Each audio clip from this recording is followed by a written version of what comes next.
اعوذ باللہ من الشیطان الرجیم، بسم اللہ الرحمن الرحیم۔ میرا نام رخشندہ تبسم ہے اور جماعت ہفتم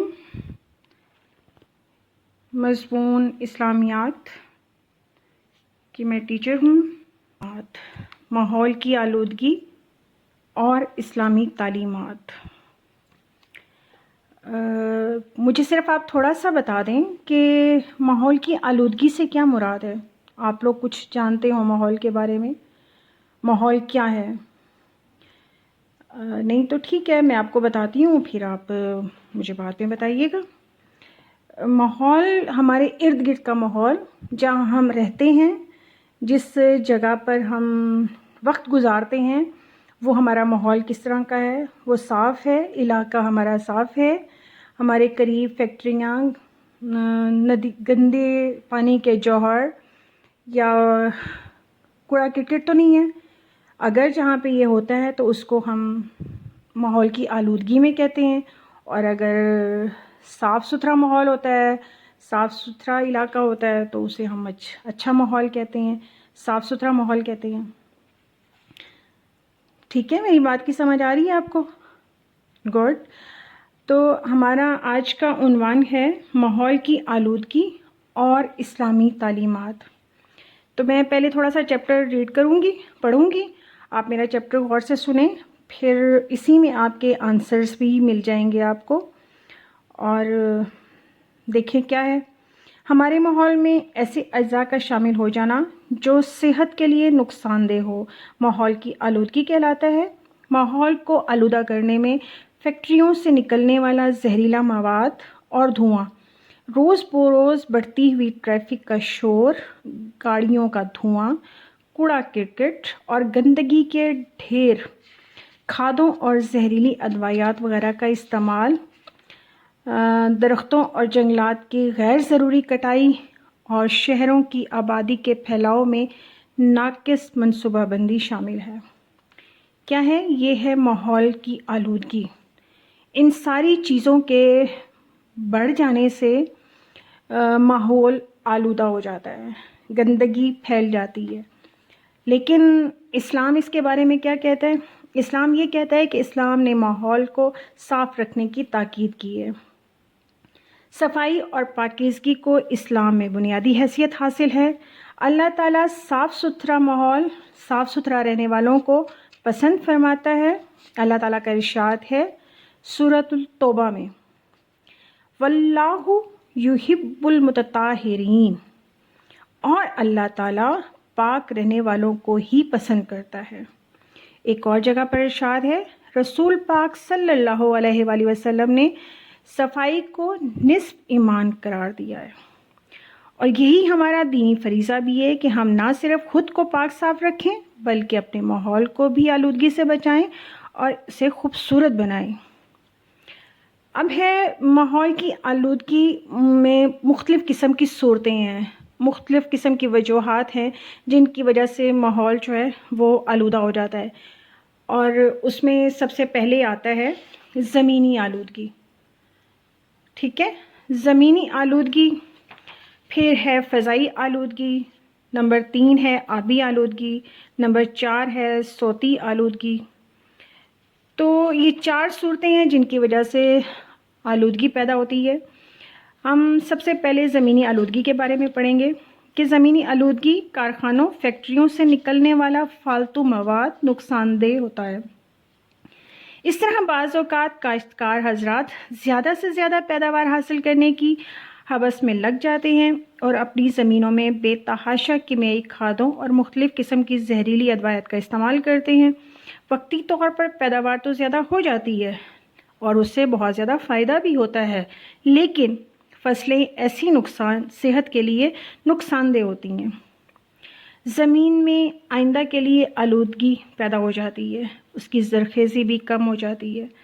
تو بیٹا زمینی آلودگی میں کارخانوں، فیکٹریوں سے نکلنے والا مواد بھی شامل ہے، اور جو زمینوں میں کھاد کا استعمال ہوتا ہے، سپرے کا استعمال ہوتا ہے اور دوائیاں استعمال کی جاتی ہیں، اس سے بھی آلودگی ہوتی ہے۔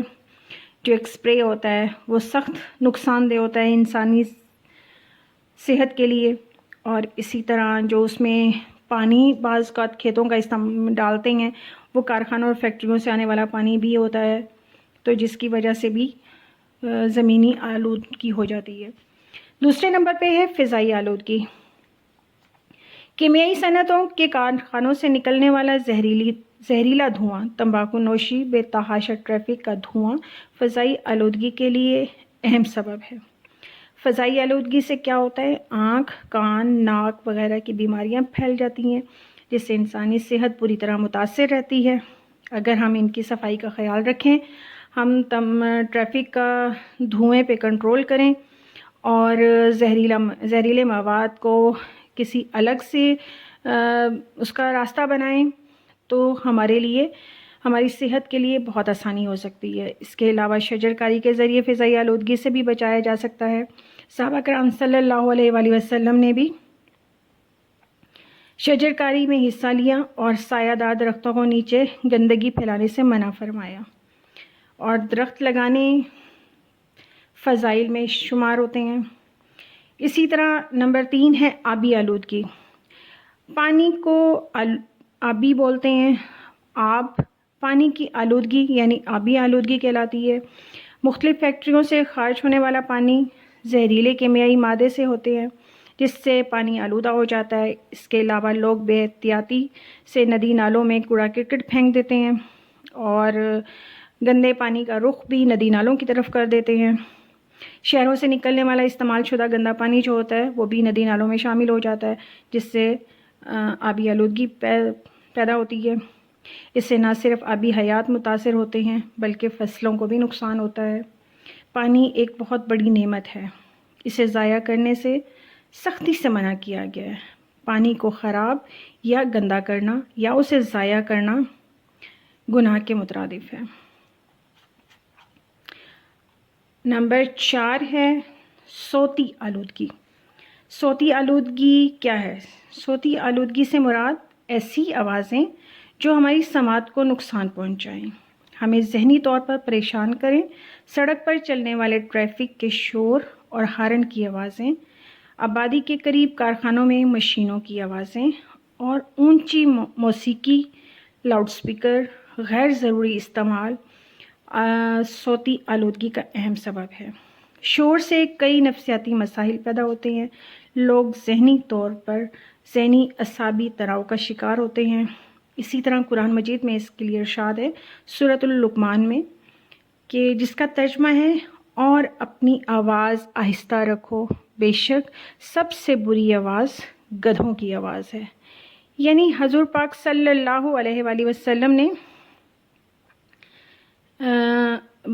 وضاحت سے یہ بات کی ہے کہ ہمیں بولنا بھی آہستہ چاہیے، ہمیں چیخ کر، ہمیں بری طرح برے القاب سے، بری آواز سے نہیں بولنا چاہیے، کیونکہ اس جو اونچی آواز میں بولتا ہے اور برے طریقے سے آواز نکالتا ہے، اس کی آواز کو گدھے کی آواز کے ساتھ ملایا گیا ہے۔ تو یہ تو تھا بیٹا آلودگی، ماحول کی آلودگی۔ لیکن یہ ماحولیاتی آلودگی ایک عالمگیر مسئلہ ہے جس سے ہم بہت بری طرح نبر آزما ہونے کے لیے بیٹھے ہوئے، لیکن ہم اس کا حل یہ سوچ سکتے ہیں کہ صفائی کا خاص خیال رکھیں، جگہ جگہ کوڑا کرکٹ نہ پھینکیں، شجر کاری کے موسم میں زیادہ سے زیادہ درخت لگائیں اور پھر ان کی دیکھ بھال کریں۔ ہمیں چاہیے کہ ہم اپنے گھروں کو، اپنی سڑکوں کو، اپنے پارک کو، اپنے دریاؤں کو صاف ستھرا رکھیں اور اس کے علاوہ درخت لگائیں اور ٹریفک کے قوانین کی پابندی کریں، ہارن کا استعمال کم سے کم کریں، آبادی کے اندر یا قریب کسی قسم کی فیکٹریاں نہ لگائیں، لاؤڈ اسپیکر کا استعمال کم کریں اور ہم اسلامی تعلیمات پر عمل کریں تو ہمارے ماحول کی آلودگی نہ صرف کم ہو جائے گی بلکہ خوبصورتی پیدا ہوگی۔ یہ تھا ہمارا آج کا ٹاپک، اور ساتھ ہی بیٹا میں آپ کو گھر کا کام بھی دے رہی ہوں۔ ہمارا گھر کا کام ہے یہ ماحولیاتی ماحول کی آلودگی اور اسلامی تعلیمات. اس میں نے آپ کو 5 کویشچنس دیے ہیں اور 5 کے بارے میں نے آپ کو وضاحت کر دی ہے. مجھے امید ہے کہ آپ کو میرا آج کا سبق اور پوری وضاحت کے ساتھ سمجھ آ گیا ہوگا. تو ہمارے پیریڈ کا ٹائم ختم ہو چکا ہے، تو انشاءاللہ ہم کل اس موضوع کو دوبارہ دہرائیں گے. اللہ حافظ.